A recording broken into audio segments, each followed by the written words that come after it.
वार्ता विफल मानी जा रही है। तो सीज फायर फेल होने के ये 10 मुद्दे आप समझिए। तो आपको बताते हैं कि वो 10 मुद्दे क्या क्या हैं। अमेरिका और ईरान के बीच मतभेद जो है वो सतही नहीं है बल्कि बुनियादी स्तर पर भी है। तो अब दूसरी बड़ी वजह ये बताया जा रहा है कि ईरान और अमेरिका दोनों अपने रुख पर कायम थे, इसीलिए बात नहीं बन पाई क्योंकि कोई भी झुकने के लिए तैयार नहीं था, कोई भी यहाँ पर नरमी दिखाने के लिए तैयार नहीं था। तो वही तीसरी वजह आपको बता दें कि परमाणु कार्यक्रम पर अमेरिका की शर्तें बहुत सख्त थी जिसे ईरान ने नहीं माना, ये सबसे बड़ी वजह है। ईरान से भविष्य में परमाणु हथियार विकसित नहीं करने का यूएस ने वादा मांगा था, लिखित में कहा था कि किसी भी तरीके के न्यूक्लियर प्रोग्राम को ईरान में नहीं कंडक्ट किया जाएगा। तो वही पांचवी वजह भी बता देते हैं, यूएस की परमाणु हथियार वाली शर्त ही बातचीत के टूटने की सबसे बड़ी वजह बनी है, क्योंकि ये बातचीत आगे बढ़ ही नहीं सकती थी शर्त के साथ। और ऐसे में बैठक में दोनों पक्षों के बीच भरोसे की कमी साफ दिखी और इसीलिए कई मुद्दों पर असहमति दिखी और फिर बातचीत बेनतीजा रही। और अमेरिका हॉर्मुज पर संचालन भूमिका चाहता है जबकि ईरान इसे अपनी संप्रभुता मानता है। तो वही छठवीं वजह भी बता देते हैं, तो पाकिस्तान दोनों पक्षों को सहमत करने में नाकाम रहा है। बैठक का कोई नतीजा ही नहीं निकला क्योंकि पाकिस्तान मीडिएट कर रहा था। और ऐसे में देखिए अमेरिकी प्रतिनिधि बार बार ट्रंप से सलाह ले रहे थे कि यानी कि बात ना के सवाल की बन गई थी कि अब क्या किया जाए और इसीलिए अमेरिका ने कहा कि यहाँ पर नुकसान जो है, हार जो है वो ईरान का है। तो वही आठवीं वजह भी बता देते हैं, यूएस और ईरान के बीच समझौता नहीं हुआ लेकिन अमेरिका ने अपना फाइनल ऑफर खुला रखा। और बैठक अविश्वास संदेह के माहौल में हुई। मुद्दों और परिस्थिति की जटिलता जो थी वो बहुत ज्यादा गहरी थी। तो वहीं आपको बताते हैं 10वीं वजह, इस्लामाबाद में बैठक चल रही थी, इधर लेबनान पर इजराइल का अटैक जारी था जो सबसे बड़ी वजह है क्योंकि एक तरफ शांति वार्ता और दूसरी तरफ हमले जारी। तो ऐसे में देखिए अब ये 10 प्रमुख वजह बताई जा रही हैं जिसकी वजह से फिलहाल ये बातचीत जो है वो पूरी तरीके से फेल होती नजर आई। कर्नल राठौड़, दुनिया अब ये जानना चाहता है, लोग ये जानना चाहते हैं कि इस बातचीत से काफी उम्मीद थी और ऐसी चर्चा हम भी कर रहे थे कि नुकसान अमेरिका ईरान दोनों ने काफी हद तक झेला है। बैकडोर एग्जिट जंग से चाह तो सब रहे लेकिन ये मुमकिन हो नहीं पा रहा है। ऐसे कौन से बड़े अड़ंगे आपको नजर आ रहे हैं?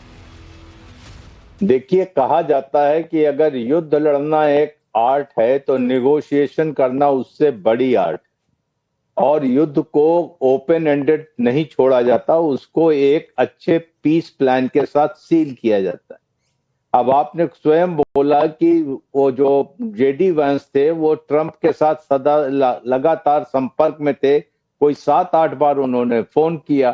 तो इससे मतलब है कि प्रेसिडेंट ट्रंप ने उनको कोई लीवे नहीं दे रखा था, कोई लिबर्टी नहीं दे रखी थी कि आप अपने विवेक का इस्तेमाल करें।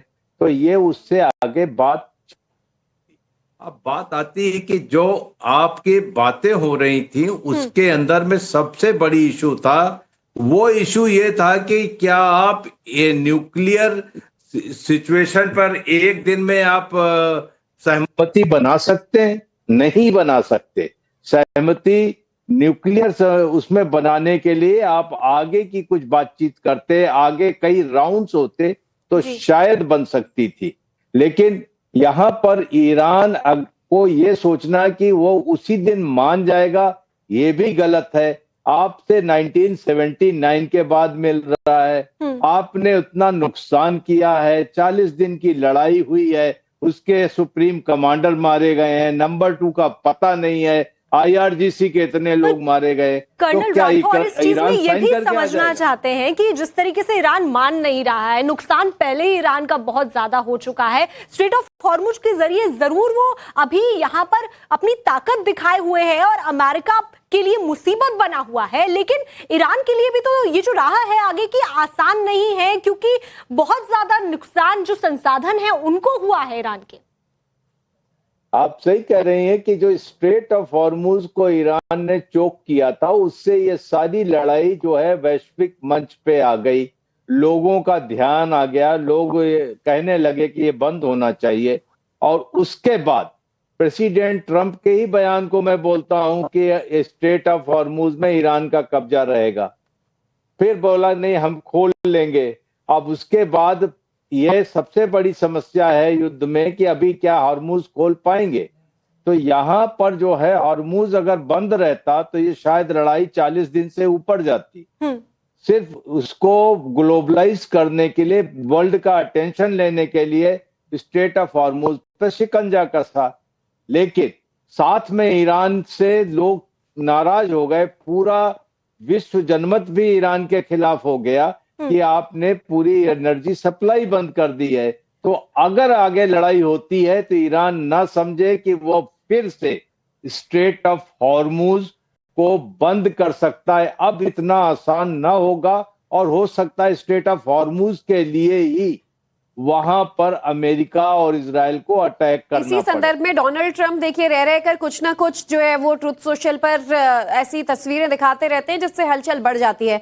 अब वो कह रहे हैं कि ट्रंप कार्ड जो है वो ट्रंप के पास है। ये जिस ट्रंप कार्ड का जिक्र कर रहे हैं ये हॉर्मुज से जुड़ा हुआ जरूर है क्योंकि उनकी नेवल बटालियंस पहले से ही वहां मौजूद है। सर, ऐसे में आपकी समझ जो है वो क्या कहती है? अमेरिका का अगला कदम क्या होगा? कथित सीज फायर के दिन खत्म होंगे तो क्या जंग दोबारा से शुरू होगी? ऐसे हालात में अमेरिका की अगली कूटनीतिक रणनीति क्या होगी? देखिए, ट्रंप के पास बहुत सारे कार्ड हैं, ऐसी बात नहीं है। ट्रंप के पास एक खर्ग आइलैंड का कार्ड है। अगर खर्ग आइलैंड को और साउथ पार्ट्स की गैस फील्ड को अमेरिका पकड़ लेता है तो ईरान फिर वहां से अपना भी तेल नहीं निकाल पाएगा। तो ईरान को हार करके हॉर्मुज खोलना पड़ेगा। अगर ईरान अपना तेल एक्सपोर्ट करना चाहता है तो उसको करना पड़ेगा। एक जास की पोर्ट है गल्फ ऑफ ओमान में, उसको ईरान के अमेरिका कभी भी पकड़ सकता है। एक कार्ड ये, अमेरिका फिर से युद्ध शुरू कर सकता है। अमेरिका बचे कुची लीडरशिप को भी साफ कर सकता है। ये सारे कार्ड हैं।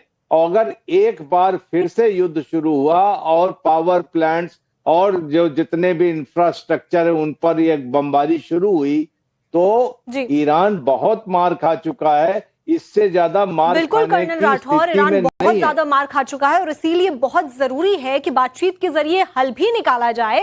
वहीं आपके पास लौटेंगे। 21 घंटे चली इस बैठक में बिल्कुल बेनतीजा ये बैठक रही है। जो जानकारी मिल रही है उसके मुताबिक तो ऐसे मुद्दे 3 थे जिस पर सहमति ही नहीं बन पाई है। तो आपको बता देते हैं कि ऐसे कौन से मुद्दे थे। इनमें स्ट्रेट ऑफ हॉर्मुज, लेबनान पर इजराइल के अटैक और ईरान के परमाणु कार्यक्रम, ये 3 बड़े मसले थे जिस पर ईरान और अमेरिका के बीच सहमति नहीं बन पाई।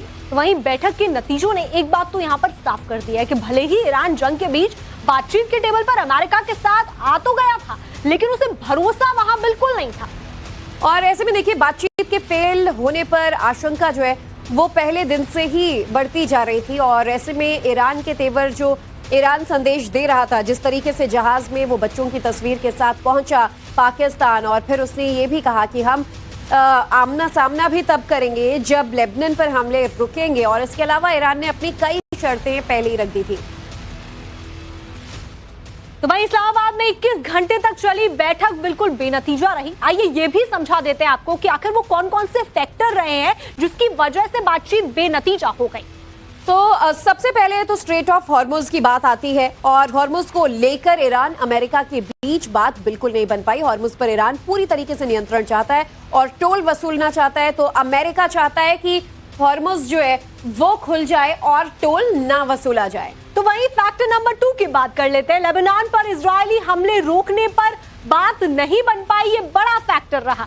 और अगली बात फैक्टर की बात करें तो जिन मुद्दों पर बात नहीं बन सकी इसमें लेबनान एक अहम मसला था ही, क्योंकि लगातार इजराइल के हमले जारी हैं और जब ये बातचीत हो रही थी तब भी बहुत तेज अटैक लेबनान पर हुआ।